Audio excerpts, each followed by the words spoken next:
গহপুৰৰ ৰাজগড়ত নিখিল বড়ো ছাত্ৰ সন্থা এপছুৰ জোৰ সমদল।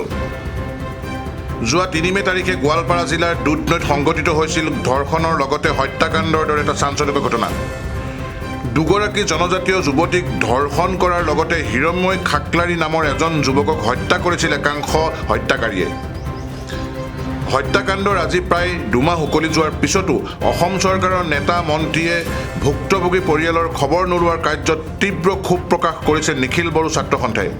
অন্যহাতে উক্ত ঘটনাত অকালতে প্ৰাণ হেৰুৱাই হিৰণ্ময় খাকলাৰী নামৰ এজন যুৱক।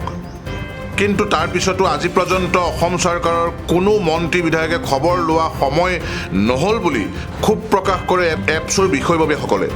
অকালতে প্ৰাণ হেৰুৱাব লগা হোৱা হিৰণ্ময় খাকলাৰী পৰিয়ালক ২০ লাখ টকাৰ এককালীন আৰ্থিক সাহায্য প্ৰদান কৰাৰ লগতে ধৰ্ষিতাসকলক ৫ লাখকৈ টকাৰ আৰ্থিক সাহায্য প্ৰদান কৰিবলৈ অসম চৰকাৰক দাবী জনায়। লগতে ধৰ্ষণৰ উপৰি নিৰীহ যুৱক হিৰণ্ময় খাকলাৰীৰ হত্যাকাণ্ডৰ সৈতে জড়িত অপৰাধী কেইজনক ফাষ্ট ট্ৰেক আদালতৰ জৰিয়তে বিচাৰ প্ৰক্ৰিয়া আগুৱাই নিয়াৰ লগতে ফাঁচি দিয়াৰ বাবে প্ৰশাসনক আহ্বান জনায়।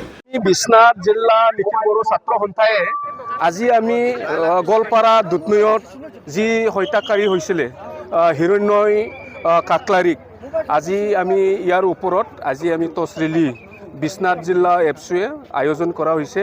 চ' আমি এইটোৱে দাবী কৰিছোঁ, আজিলৈকে ১.৫ মাহমান হ'ল, আজিলৈকে অসম চৰকাৰে যি হত্যাকাৰীৰ যি হিৰণ্ময় খাকলাৰীক আজিলৈকে একো ন্যায় দাবী পোৱা নাই। আজিলৈকে অসম চৰকাৰে যি কম্পেনচেশ্যন দিব লাগিছিলে এইটো পোৱা নাই। আৰু যি ছোৱালী দুজনী ৩ তাৰিখে যি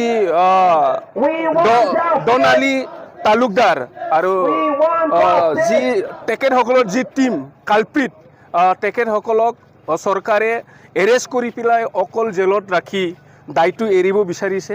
চ' আজিলৈকে যিসকলক মৃত্যু হ'ল বা যিসকলে ৰেপ হ'ল তেখেতসকলক একো চৰকাৰৰ তৰফৰ পৰা একো ইনিচিয়েটিভ লোৱা নাই। গতিকে আজি এইটো কাৰণে আমি বিশ্বনাথ জিলা নিখিল বড়ো ছাত্ৰ সন্থাই আমি এই টছ ৰেলী যি কাৰ্যসূচী এইটো আমি আয়োজন কৰা হৈছে। ৰাজ্যজুৰি অল অসমত হৈছে। আমি বিশ্বনাথ জিলা নিখিল বড়ো ছাত্ৰ সন্থাও এইটো কৰিছে। চ' আমি এইটোকে চৰকাৰৰ আহ্বান কৰিব বিচাৰিছোঁ যে অতি সোনকালে যিসকলে হত্যা হ'ল আৰু যিসকলে ৰেপ হৈ গ'ল তেখেতসকলক কম্পেনচেশ্যন দিব লাগে। যিসকল মৃত্যু হ'ল হিৰণ্ময় খাকলাৰীক তেখেতক ২০ লাখ আৰ্থিক সাহায্য দিব লাগে। আৰু যিসকলে ৰেপ হ'ল ছোৱালী দুজনীক ৫ লাখকৈ কম্পেনচেশ্যন দিব লাগে। আৰু যিসকলে ৰেপ কৰিছে, যিসকলে জেলত আছে তেখেতসকলক ফাষ্ট ট্ৰেক আনিব লাগে আৰু তেখেতসকলক ফাঁচি প্ৰদান কৰিবৰ কাৰণে আমি অসম চৰকাৰক অনুৰোধ কৰিছোঁ। আমি মুখ্যমন্ত্ৰীৰ ওপৰত আমাৰ বিশ্বাস এটা আছে। যেনেকা বহুত বিভিন্ন ধৰণৰ বিভিন্ন জাতিৰ মাজত তেনেকুৱা কেছ হৈছে।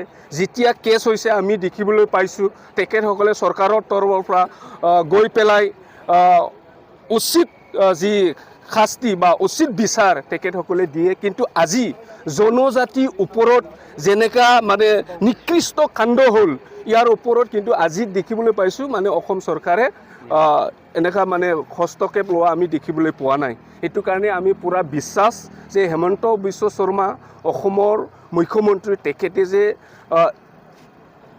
তেনেকুৱা সুস্থ যি বিচাৰ এইটো কৰিব আমি হেমন্ত বিশ্ব শৰ্মাৰ ওপৰত বিশ্বাস আছে।